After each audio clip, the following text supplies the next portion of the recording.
Hey everybody, John from the Launchpad control room. Listen, I recently attended a webinar on the insurance crisis. It was put on by Insurance Hub, and the presenter, Lauren Lieb, was talking about rate increases. That's right. She said if you have a clean loss record, you could be looking at anywhere between a 10 and a 50% increase in your rates. If you don't have a clean loss record, or even if you're purchasing a property that doesn't have a clean loss record, you could be looking anywhere between 50 and 150% increase.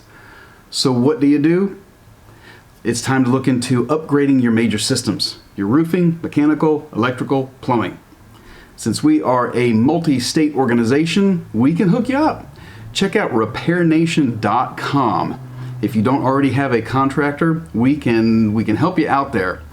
It's a lot less expensive to do it now than a major claim later, or a water loss claim, or a mold claim.